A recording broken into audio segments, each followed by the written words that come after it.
Fala galera, eu sou Samuel Chagas, sou estudante do curso de jornalismo da Faixa. E nesse vídeo que você está assistindo, nós vamos falar sobre podcast, criando um podcast sem defeito.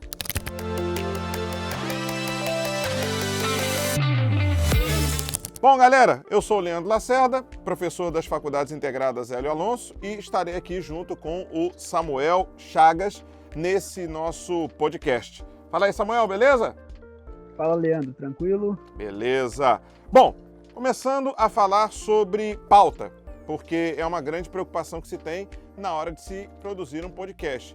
Sobre o que eu posso falar? E aí a primeira pergunta é exatamente essa, Samuel.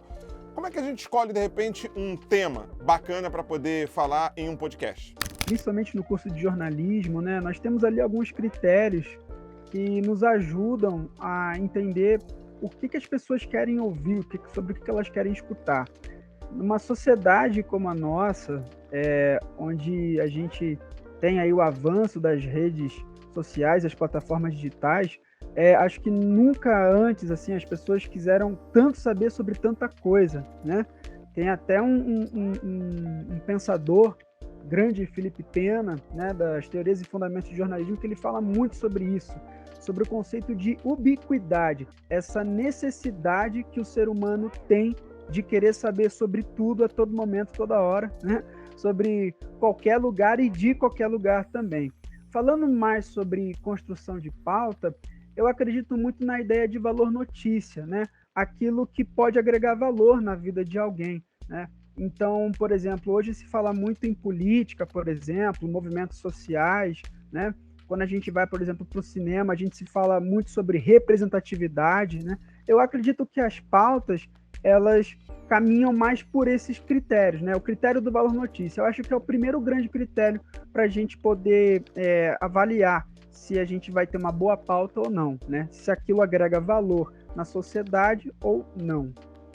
E aí, vamos supor que o cara tenha começado a fazer o podcast, eu vou começar falando sobre carro e vou terminar falando sobre chocolate. Ou seja, vou misturar um monte de coisa num podcast só. Isso é bom, isso é ruim? Dá certo, não dá certo? Depende? Olha, eu acho que no caso de um carro para o chocolate, ele vai ter que ser um artista, né? Sem, sendo bem sincero aqui. Mas eu acho que às vezes é possível, né? Que, por exemplo, dentro do universo, se ele conseguir expandir isso e correlacionar isso para o chocolate, por mim tá tranquilo, né? Eu acho que tudo também depende da necessidade que o ouvinte dele tem, né? Para poder ouvir de carro até chocolate. Eu acho que todo bom criador de conteúdo, né? Tem um outro pensador que a gente aprende assim na faculdade, que é o Henry Jenkins, ele comenta muito sobre essa cultura da convergência, né? Onde de repente o produtor de conteúdo e o consumidor de conteúdo, eles estão ali, lado a lado, né? Se relacionando. Então, assim, do meu ponto de vista, eu penso que falar de carro até chocolate está tranquilo. A questão é, o seu ouvinte ele vai escutar sobre isso? Você conhece ele o suficiente para saber se ele vai te aguentar escutar meia hora de carro até chocolate, tá entendendo? Fora isso, por mim, eu acho que não tem problema, não. Desde que seja uma coisa coesa, coerente, né? E tenha ali uma agregação de valor. E você falou uma coisa que eu acho que é importante, Samuel, é a questão de você conhecer o seu ouvinte. Porque muitas vezes você quer produzir um conteúdo e a pessoa está pensando só do ponto de vista dela como produtora. Ah, eu gosto disso, eu não gosto daquilo. E esquece que do outro lado tem alguém que vai consumir esse produto. E aí vem a pergunta, como eu faço para conhecer o meu público, como eu faço para escolher para quem eu vou falar? Olha, existem várias estratégias, né? A gente, quando vai para a área de marketing, a gente aprende, por exemplo, a fazer pesquisa de opinião, né? Pesquisas de grupo focal. A área de relações públicas tem estratégias como o Design Thinking, né? Que é uma ferramenta aí para a gente poder... que nos ajuda, de alguma forma, né? A tentar descobrir o nosso mercado-alvo, né? O alvo sempre existe. Você pode pensar em N personas aqui, né? Lembrando que o conceito de personas são justamente esses atributos, né, que a gente tenta fomentar para entender a quem nós queremos chegar. né? Isso independe, pode ser até uma pessoa a qual nós não concordamos, por exemplo, né? Que você comentou aí, às vezes a gente fala e esquece que tem alguém que vai escutar. Às vezes a gente fala para quem não nos quer ouvir. Agora, alguém vai querer escutar o que a gente tem a dizer. Isso é inevitável. Basta a gente entender como buscar, aonde a gente quer chegar, com quem a gente quer falar, né?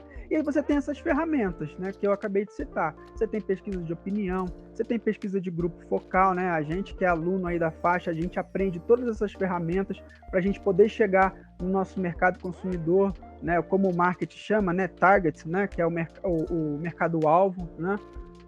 Eu acredito que é mais ou menos por aí. E aí, conforme a experiência vai rolando, conforme você vai produzindo conteúdo, você vai vendo o que vai dando engajamento, o que não vai dando engajamento, né? Tem as estratégias para gerar esse engajamento também, né? Para a gente que é da área de jornalismo, a nossa principal preocupação são com os critérios, de credibilidade, né? Os critérios ali de noticiabilidade no que diz respeito a valor notícia e principalmente para quem a gente está produzindo esse conteúdo, né? Com quem estamos lidando. Eu penso que é mais ou menos por aí a coisa. Bom, decidi fazer meu podcast, já conheci mais ou menos o meu público, sei para quem que eu vou falar. E a questão é, como é que eu organizo o meu roteiro para saber mais ou menos, olha, se eu quero falar 15 minutos, o que eu tenho que pré-produzir? Como eu produzo para chegar mais ou menos no tempo que eu estou planejando? Olha, Leandro, eu da minha experiência, né, com os meus colegas do portal Em Todo Lugar, e também do cotidiano que eu tenho tido com estágio, né? Eu tenho estagiado aí num jornal impresso aqui da cidade onde eu moro, que é Rio Claro, interior de São Paulo. Eu acredito que tudo parte da questão da pauta, né? A pauta é super importante. Então, já sei para quem eu vou falar, né? Já tenho o entrevistado, por exemplo, já tenho a temática que eu quero abordar. Agora, a pauta ela é super importante. E isso foi até um objeto de discussão que eu tive hoje, né, lá no estágio, né? Como é que eu produzo uma pauta, né? Eu elaboro só perguntas? Será que é só isso? Eu acredito numa pauta que começa desde uma pequena pesquisa, né, como a gente faz lá na editoria de cultura, quando a gente vai entrevistar alguém, né? Começa com uma pesquisa, pesquisando tudo sobre a temática, sobre o assunto, sobre o entrevistado, sobre o objeto, né, que está ali diante da gente. Depois a gente começa a elaborar perguntas, né? Perguntas que provavelmente atenderão esses critérios que a gente conversou antes do valor notícia. E aí a gente parte para a luta, né? A gente vai lá e entrevista, né? É importante salientar que toda pauta tem um encaminhamento, então para não cair talvez em algo que pode acontecer, de repente você tem 50 minutos de material bruto, poxa, mas eu preciso só de 15, né? Como é que a gente vai editar isso depois? Tudo depende do encaminhamento e ter, vamos dizer assim, atenção para o encaminhamento. O encaminhamento de uma pauta ele é importante. Às vezes nós vamos nos deparar com temáticas que podem, assim, nos gerar vários assuntos, né? Vou dar um exemplo simples para vocês. Recentemente vai reinaugurar uma escola de samba aqui da cidade. Ela teve um problema assim de uma gravidade absurda. A escola pegou fogo, né? E eles vão reinaugurar, né? E a gente sabe que esse ano não teve carnaval aqui na cidade. Aliás, acredito que em nenhuma cidade do Brasil, ou pelo menos não deveria ter, né? E, bom, desse assunto, dessa reinauguração, a gente pode tirar muita pauta. A gente pode direcionar para a reinauguração da escola de samba. A gente pode falar sobre como foi a reestrutura, né, da escola de samba depois dessa tragédia, que foi um incêndio, né, ali da estrutura. A gente pode falar sobre as expectativas, né, para o carnaval do ano que vem. Só eu já tenho 3 assuntos, sabe? O que vai diferenciar uma da outra? Eu posso unir as 3? Posso colocar as 3 talvez no episódio de podcast, se eu for fazer um podcast. Agora eu posso também dar um direcionamento, sabe? Eu posso focalizar num assunto que tem talvez mais relevância, sabe? Então eu acredito que é mais ou menos por esse caminho, entendeu, Leandro? O encaminhamento é super importante. Quando você falou sobre o encaminhamento, eu estou imaginando aqui uma coisa importante, que é a segmentação. Porque hoje você pode falar sobre grandes assuntos, eu posso falar sobre carnaval, sobre futebol, eu posso falar sobre ciência e eu posso falar também sobre microassuntos. Então eu posso, por exemplo, ter um podcast falando apenas sobre novelas mexicanas que foram produzidas na década de 90 pela Televisa. Eu posso falar sobre física quântica num contexto... E aí eu queria que você me dissesse um pouco sobre isso, Samuel. Nesses casos de podcasts que são segmentados, qual é o cuidado, qual é o risco que você tem e qual é a vantagem, de repente, que você tem tratando de assuntos muito específicos? Bom, vamos começar pela vantagem, né? Um dos professores que me deu aula na faixa, ele me deu aula de redação para novos meios e uma aula sobre jornalismo digital, professor Jefferson Chagas. Uma coisa que eu sempre vejo ele pegando no meu pé é com relação, e eu falo isso na melhor das intenções, no mais bom sentido, é sobre a questão do recorte, né? Uma pauta sempre, ela, como eu falei, tem esse caminhamento e, se possível, sempre dê um recorte a ela, né? Claro, depende dos objetivos que você quer alcançar, etc e tal, mas sempre dê um recorte. Por quê? O recorte, ele alivia que, às vezes, você acabe, vamos dizer assim, colocando muita informação no texto, né? Por exemplo, você falar sobre as séries mexicanas produzidas pela Televisa nos anos 90. Então, só nesse encaminhamento, você já tem um recorte temporal. A gente está falando de uma década, são coisas de 10 anos, né? Então, assim, o recorte, ele ajuda nesse sentido, né? Da gente não ter que lidar com uma série de informações que, às vezes, pode criar o que a gente aprende lá em gêneros e estilos de discurso, que é a famosa cacofonia, né? É quando você tem muita coisa ao mesmo tempo rolando e aí o seu leitor, ou o seu ouvinte, ou o seu telespectador, ele até consegue captar o que você falou no começo. Mas aí, quando ele chegar no final, ele não sabe por que você falou o que falou lá na frente e, às vezes, ele se perde no meio. Falando sobre a desvantagem da minha experiência, eu acho que o problema, às vezes, de você também trabalhar com um único recorte, né? Por exemplo, trabalhar com esses assuntos muito picotados, talvez você possa cair na malha fina da exaustão do assunto, sabe? Nem todo assunto, creio eu, tenha muito além do que gostaríamos de ter para se falar, né? Existem assuntos que são mais vastos. Por exemplo, se você pegar, sei lá, o ícone da sociologia, que é Karl Marx. Se você for falar sobre Karl Marx, você vai ter muito o que falar sobre Marx, né? Porque é uma série de pensadores que envolvem ali a teoria marxiana, há uma série de filósofos para se pensar sobre isso, né? O diálogo entre Marx e outros pensamentos, né? Agora, talvez falando sobre séries televisivas produzidas pela Televisa nos anos 90, né, no México. Talvez você tenha um recorte ali muito bruto e aí você pode cair numa malha fina de não ter mais o que se falar, né? Aí vai te exigir, eu não diria que talvez você não vai mais falar sobre isso. Talvez você tenha que fazer um esforço maior, né, de criatividade para conseguir criar conteúdos que se relacionem com esse tema, né, com essa temática que ela tem um recorte assim, muito pequeno, né, vamos dizer assim, muito bem encaminhado, né, muito segmentado. Podcast dá dinheiro? Bom, eu acredito que se você estiver alinhado com as tendências de mercado, né, você pesquisando muito bem aí sobre as plataformas de monetização, é possível sim. Não é muito diferente do que a gente vê assim nos antigos e ainda grandes veículos aí de informação, né? Quando você pensa, por exemplo, no jornal impresso, que é com que eu trabalho, né? O jornal impresso, ele depende de anunciante, né? Ele depende de publicidade, né? As matérias, elas acabam ali, de alguma forma, compartilhando espaço, né? Com essas publicidades, com esses anunciantes, né? Muitas vezes a gente vai atrás de pauta porque, olha, a gente conseguiu fechar um maior número de anunciantes para essa edição, né? Então a gente precisa procurar pauta, né? Precisa procurar notícia, informação para poder fechar a edição redondinha, né? Tem um pouco menos, então vamos escrever um pouco mais, enfim. Eu acredito que no que diz respeito à monetização de podcast, sim, dá para se ganhar dinheiro, né? Acredito eu que é isso. Se você estiver alinhado com as tendências, estiver de olho, pesquisar sobre as plataformas de monetização, conseguir, né, grandes anúncios de publicidade, é possível monetizar sim o seu podcast. A primeira pergunta que o cara quer fazer é o seguinte: preciso gastar muito dinheiro para poder gravar um podcast? Eu acho que tudo depende da sua necessidade.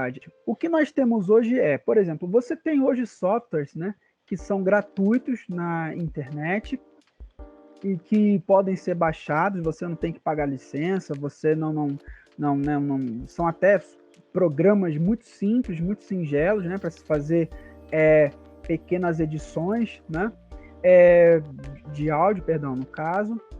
Por exemplo, você tem o Audacity, que é um ótimo programa, é sempre muito bem recomendado pelos professores da faixa, principalmente nessa pandemia, né, que todo mundo ficou em casa, claro. Então a gente teve de recorrer aí a esse conhecimento, né, sobre áudio.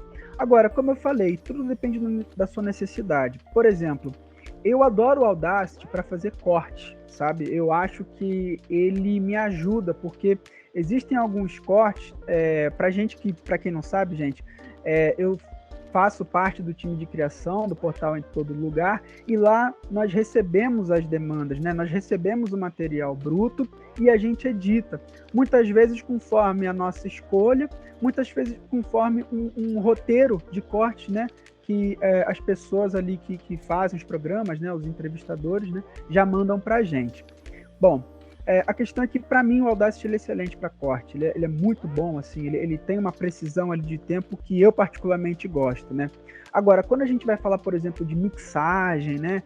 De talvez você querer fazer uma dinâmica de volume, né? Baixa um pouco o som para deixar a voz do locutor ali um pouco mais à frente, né? Você quer jogar esse som, né, de fundo um pouco mais para trás, né? E quer jogar nesse fone aqui, né, no seu fone à esquerda, né? E quer deixar a voz do cara que está falando mais à direita, enfim. Aí, por exemplo, para você fazer esse tipo de edição, você tem softwares mais profissionais, né? Por exemplo, o Pro Tools, né? Que, se eu não me engano, a faixa, pelo menos do tempo que eu estava aí, ela mantinha, né? Esse programa de áudio. É um programa excelente. Hoje qualquer produtor musical assim que tenha o estúdio mais caro possível, por exemplo, Dave Grohl, né, o guitarrista e vocalista do Foo Fighters, né, o estúdio dele é equiparável ao antigo estúdio do Michael Jackson, e ele usa assim mesas analógicas, etc e tal, mas quando tu vai ver lá o computador dele, tá lá o Pro Tools, entendeu? Funcionando. É um programa pago, né? Tem que se pagar a licença, mas ele tem essa série de oportunidades que ele te dá de você melhorar aí a estética e a produção sonora, né? Aplicativos para iOS, Android, algum que você recomende? Quick normalmente as pessoas usam. Você tem outras ferramentas que de repente você conhece e indica para quem está querendo um programa para celular especificamente? Eu não utilizo nenhum software. O que as pessoas comentam muito é do Anchor, né? Que hoje aí ele vem aí para ajudar, né, a mexer com áudio, e também é uma plataforma, né, de podcast. Aliás, os podcasts da faixa também são disponibilizados lá, né, além de outras plataformas, né? Mas o Anchor, a gente sabe que ele é essa plataforma que fomenta, né, a produção de podcast, né, além também de ser um programa aí de edição de áudio. As pessoas comentam muito dele, falam que funciona muito bem. Eu, particularmente, não uso, não tenho o hábito, o costume de usar, né, programa de edição de áudio em celular. Eu utilizo pelo computador mesmo. Até pela uma questão de dinâmica, né? Eu não consigo me adaptar muito bem com os dedos, né? Assim, né? Ficar mexendo lá e tal. Eu prefiro utilizar mesmo as teclas, o mouse, né? Você estava falando do Anchor e, de fato, é um aplicativo para celular que resolve dar conta do recado. E tem algumas outras dicas. Se você tiver, por exemplo, um iPhone, ou por exemplo, pode ser um tablet também, você pode usar um aplicativo chamado Twisted Wave, que é um aplicativo que tem um nível profissional também. Ele é pago, mas é um aplicativo que entrega bem essa encomenda. E no Android, você tem alguns aplicativos que fazem isso também. Você tem um Wave Editor. Normalmente os aplicativos de edição de áudio do Android, eles não são talvez tão precisos quanto, mas entregam. É o que o Samuel está falando. Se for um corte seco, cortar início, fim, ok. Num Quick da vida você consegue ele colocar uma música como um BGzinho e tal, mas de fato, mixagens, grandes mixagens, talvez você tenha um pouco mais de dificuldade para fazer no celular, mas entrega, tá? É possível fazer. E aí nisso, Samuel, que a gente está falando, vem uma coisa importante, né? Porque a gente está falando dos aplicativos, a gente falou de alguns aplicativos gratuitos, alguns aplicativos pagos, e o equipamento em si. preciso ter um equipamento de última geração, por exemplo, o meu telefone tem que ser um iPhone não sei o quê, ou um Samsung S não sei o quê, ou um LG, ou um, enfim, poderosíssimo, ou de repente um equipamento mais modesto também me possibilita entregar essa encomenda? É uma ótima pergunta, né? Ela vai cair naquilo que eu falei anteriormente. Tudo depende da sua necessidade, né? É claro que cada programa ele tem aquilo que é conhecido como requisitos mínimos. Se você pegar, por exemplo, um programa como o Audacity, ele é um programa levíssimo, muito leve, né? Um software como o Pro Tools, né? O Pro Tools e a Apple, eu tive aula com um produtor musical uma vez, e ele comentou comigo que o Pro Tools e a Apple eles andavam assim, juntos, né? É claro, eu preciso ter um computador, né, um MacBook para poder funcionar? Não, claro que não. Tudo varia aí claro que é uma questão das pessoas se informarem, né, com o pessoal aí de tecnologia da informação, né, as pessoas que manjam aí de informática, mas diga-se de passagem, todo programa tem os seus requerimentos mínimos. Tudo vai depender do que o programa requer da tua máquina, né? Mas, no geral, temos programa para tudo, Leandro. A gente tem programa que é feito para máquina com, né, pouca memória, ou pouco HD, ou um processador mais lento, até programas que às vezes precisam aí, né, de um esforcinho a mais, né, de algo a mais aí. Bom, decidi tudo isso, eu tenho que agora selecionar um espaço. Aqui onde eu estou gravando, por exemplo, aqui onde o Samuel, lá, né, na verdade, onde o Samuel está, tem um ambiente legal, iluminação boa, tá tudo certo, o Samuel também tá lá com a iluminação legal. Agora, que cuidados eu tenho que ter? Por exemplo, selecionei lá um quartinho em casa, selecionei um espaço no meu escritório. O que você indica, Samuel, de cuidado que a pessoa tem que ter para produzir um material com qualidade? Bom, sem dúvida, Leandro, o equipamento ele ajuda bastante, né? Agora, o espaço, a gente está falando o quê? De som, né? O som, como a gente aprende lá em física, quando a gente faz lá o nosso ensino médio, né? Se a gente prestou muito bem atenção na aula, a gente não dormiu, ainda mais a gente que é mais da área de humanas, mas o som ele é uma onda mecânica, né? Enfim, então a gente está trabalhando com o quê? Com matéria orgânica. Agora, o ser humano é uma coisa incrível, né, bicho? Assim, a gente conseguiu nos adaptarmos de uma tal forma que a gente descobriu que dependendo daquilo que você tem na sala, você consegue às vezes manipular um pouco a qualidade desse som, né? Se você tem um estúdio, se você tem verba para poder construir um home studio na sua casa, manda bala, sabe? Não há dúvidas de que o som sairá com uma qualidade boa, né? Assim, por tabela a gente fala isso, né? Se você tiver como contratar alguém para poder fazer toda essa parte aí de engenharia, né, sonora aí, com toda a sorte de materiais aí possíveis, né, desde espuma até madeira, o pessoal usa de tudo hoje em dia, bicho. Mas assim, invista, é bom. Agora, bom, a realidade do Brasil é um pouco diferente, né? Nem todo mundo pode investir, nem todo mundo tem dinheiro para isso, né? E aí, como é que eu resolvo o meu problema? Eu sou um cara muito pragmático, tá, Leandro? Eu gosto um pouco, assim, de pensar na questão da experiência, né? Algo assim, uma linha de pensamento bem empírica, vamos dizer assim, para esse sentido. Acho que nessa situação, o que cabe é o empirismo. Ou seja, experimente, tá? Você vai gravar com o celular?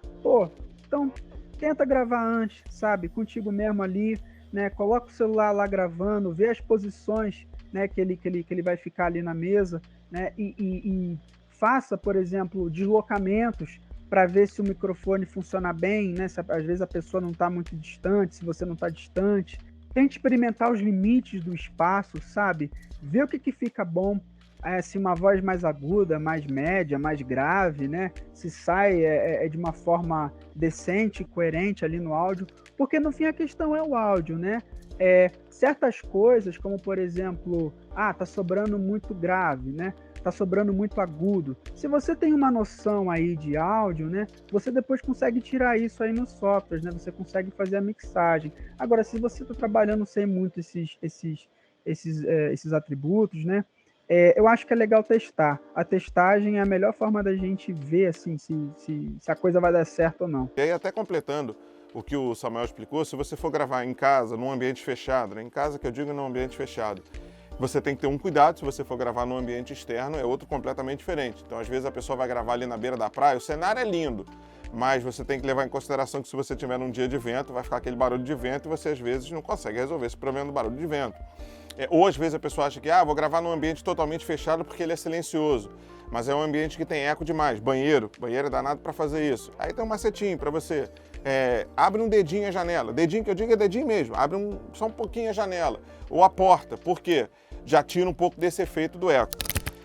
Samuel, última pergunta. Decidi tudo isso, escolhi meu equipamento, montei meu roteiro, tá tudo lindo, maravilhoso, sentei para gravar. Qual é o tempo ideal de um podcast? Tem? Parceiro, essa vai ser a nova pergunta do século XXI. Outro dia eu estava vendo aí uma reportagem que agora eles estão discutindo métricas, né? Porque hoje a gente está vivendo essa revolução digital toda aí, né? A gente chegou nessa questão da métrica, né? E agora até em música tem métrica, cara, você acredita? Tava uma polêmica aí, né? Será que a gente vai voltar a ter canções como, sei lá, Faroeste Caboclo, né? Que, se não me engano, tem 12 minutos. Bohemian Rhapsody de 7, né? Barry Wright, aquelas músicas dele de 7, 9 minutos. Carry On My Wayward Song do Kansas, né? Acho que também tem 7, né? Com riffs e solos que não acabam mais. Isso a gente tá falando da era da música, né? E por que da música? Porque o podcast, ele é interessante. Ele junta atributos de texto, né? O texto, a gente sabe que o texto ele remete a essa ideia de teia, né? Ou seja, de um discurso ordenado, né? Então, com começo, meio e fim, geralmente tem um clímax, né? Tudo isso vai depender, claro, do seu jogo de cintura aí como entrevistador, com relação à pauta, tudo isso que a gente já falou aqui até agora. Agora, com relação a tempo, né? Não querendo sair muito do assunto, eu acho que tudo depende da tendência, né? E do quanto você está disposto a se inclinar a ela. Até algum tempo atrás, você, por exemplo, você tem aí na internet podcasts que duram 4 horas, cara, né? De duração, né? E às vezes porque o convidado pede isso, tá? Eu sei que no portal da Faixa, a gente tentava fazer uma meta de 40 minutos, né? Então, independente do material bruto, né? Não pode tenta ficar entre 40 minutos ali, 40 minutos. Aí a gente começou, a tentar fazer eles mais curtos, né? Porque, enfim, a gente queria também testar para ver como que os nossos ouvintes reagiam, sabe? Então, de modo geral, tentando agora ser um pouco mais conciso, quanto tempo tem que ter meu podcast? Quanto tempo o seu ouvinte está disposto a ouvir, né? Conhecendo o seu ouvinte, tá certo? E, em segundo lugar, o quanto você está disposto, né, a se inclinar para alguma tendência ou não, né? De repente, sei lá, se a nova moda do momento são podcasts de 10 minutos, você está disposto a fazer só um podcast de 10 minutos, né? Você está disposto a fazer podcasts mais longos, né? Ou de repente, assim, os podcasts agora, a nova moda é 30 minutos, mas você acha que só 15 você resolve o problema, a questão. Você está disposto a fazer um podcast mais curto, né? Eu acho que essas duas perguntas o que nos ajuda aí a entender um pouco melhor aí da duração do podcast, né? Samuel, obrigado pela sua participação nesse vídeo. Obrigado por nos ajudar a construir esse curso, criando um podcast sem defeitos. A hora que você quiser dar outros cursos, fazer outras explicações, casa está aberta, viu? Beleza, Leandro. Muito obrigado aí pela oportunidade, né? Queria também agradecer, assim, além de agradecer a Faixa por essa oportunidade, eu queria também agradecer as pessoas que, de alguma forma, também influenciaram, né, a eu poder aí estar realizando os podcasts, a edição dos podcasts da Faixa, né? Então, um agradecimento enorme aí pro pessoal lá do time de criação, tá certo? ao portal Em Todo Lugar também, que é uma escola assim, de aprendizado para a gente literalmente fazer isso que você falou aí, colocar a mão na massa, e é isso. Galera, quer saber mais sobre podcasts? Ficou curioso? Tem alguma dúvida? É só nos procurar, casa está aberta para vocês, só chegar, porque aqui na faixa você coloca a mão na massa desde o primeiro dia de aula. Grande abraço, até a próxima. Um podcast sem defeito. Ficou perfeito. É isso aí. Beleza? E aí quando volta com ele, já volta comigo. Eu já entro depois direto fazendo as perguntas para você, que é o nosso bate-papo. Beleza? Então vamos lá. 1, 2, olha o último de 3. Fala galera, eu sou Leandro Lacerda, professor das Faculdades Integradas Hélio Alonso.